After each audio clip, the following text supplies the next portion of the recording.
So here I'm back in the app.js file.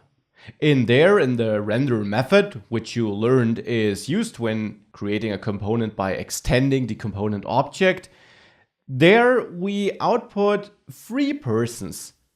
And this clearly is kind of a list, because we also have persons managed in our state here. It would make sense to output this as a list. But before we dive into that, let's dive into outputting content conditionally first. Let's say when we click this button, we don't really want to switch the names as we do right now, but let's say instead we want to show or hide the persons we have down here. For this, we can, for example, wrap all these persons in a div, let's say, so that in the end we can show or hide this div and automatically also show and hide everything that's inside the div. That's the idea behind wrapping all the persons with the div. So that's the first step. The second step now is that we need to change this method. I'll name it to toggle persons handler, and we'll no longer pass an argument to this method. Now with that, I will go back to the old syntax of not using a function here, which returns another function call, but just passing a reference. I now also need to create a method called togglePersonsHandler. So I will add it here above the render method. And we could use both syntaxes. This syntax here, which will create a method. In here we will have problems if we want to use the this keyword though. And since we will call this method here upon an event fired in the DOM, this would lead to real problems. So I will use the other syntax of assigning an arrow function to a property. It will also create a method in the end. It's just a different syntax, and due to the internals of JavaScript, this makes sure that this keyword inside this method always, under all circumstances, returns to this class. So I recommend using this.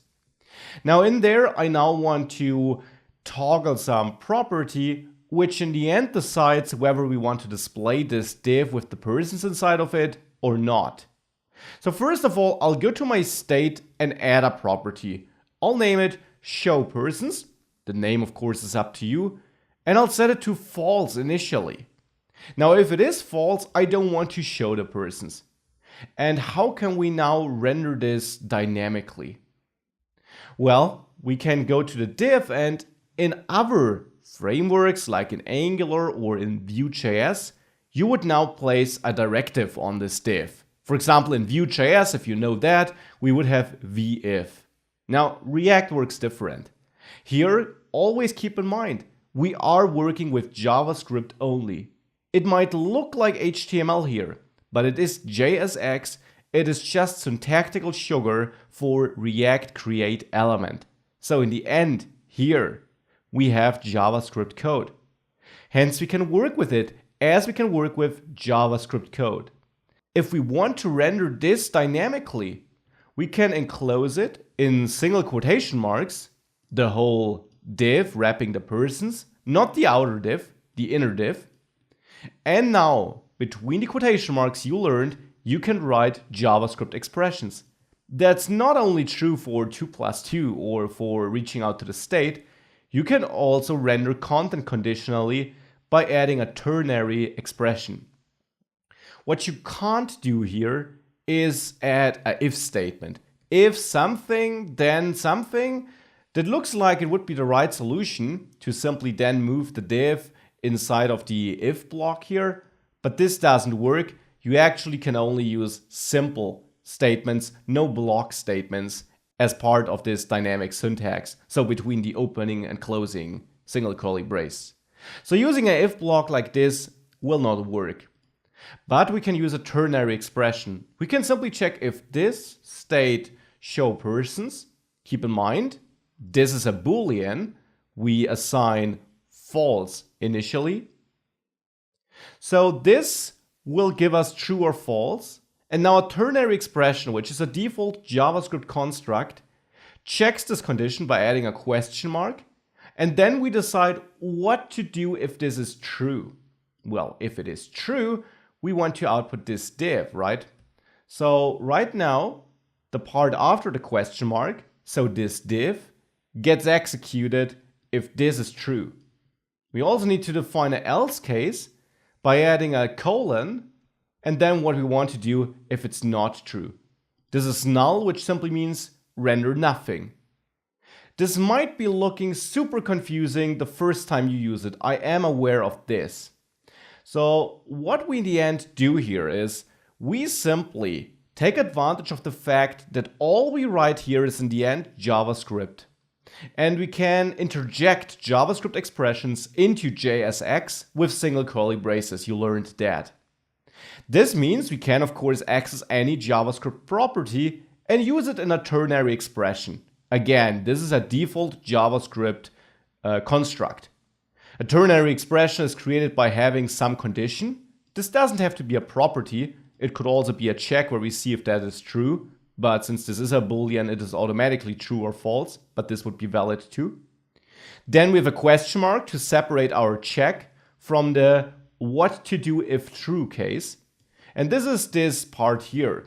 Now, keep in mind, we're not writing HTML here. This is JSX. So in the end, we are calling React create element if this condition is true. We're not calling it explicitly. We're rendering this content, but you learned that this is converted to React create element behind the scenes. And then we have an else condition separated by a colon. This simply means if this check here is not true, then do this. And since we simply execute nothing here, we return null. It basically means we'll render nothing. It renders null, and that is nothing. This is how you may read this. Again, may look super strange, but makes perfect sense once you wrap your head around how JavaScript, how React actually works. It's all JavaScript. Now, with this, let's complete our logic by making sure that the toggle person's handler correctly switches the state. So we can simply set const does show, create a new constant in there, which is this state show persons. This is either true or false. It's the current state. And then we call this set state to adjust the state. And now here we simply set show persons equal to what does show is not by adding an exclamation mark in front of it. This simply converts it. If does show is true, it will set show persons to false. If does show is false, it will set show persons to true. And again, important, this gets merged with the other state. Set state with an object where we only set show persons does not mean that the entire state gets replaced with show persons only. The old state, persons and other state, simply is not touched.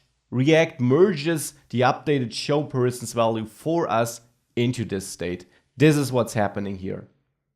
Now, with that in place, we should be able to save this code and make sure that npm start is running, and then head over to your running application. Over there, if you click switch name, you now see the persons. We get that warning we already got in the last value that for some of these persons we're not actually setting up two-way binding correctly. We can ignore it here though. Actually, it even is a good thing we get it here. It clearly shows us that React didn't hide the values before. Otherwise, we would have gotten this warning right at the start. When we reload the page, we don't get it. We only get it once you click the button. So React does really only render these elements once our condition is true. If I click again, it's hidden. Now, I can also confirm this by inspecting the DOM. If we take a closer look into our root element into the app, we see that button here, and below the button there's absolutely nothing. Now watch this part on the right here once I click the button. You saw this div blink up? This is this new div with our persons. It was really just added, rendered to the DOM, once the condition was true. This is how this works in React. Now I'll just update the caption of this button to toggle persons, but that's only a cosmetic change. We already got a working conditional check. Now, writing conditionals like this though does work. but can also lead to confusing JSX code if you have a lot of possibly even nested checks. So I will show you an alternative to this in the next lecture.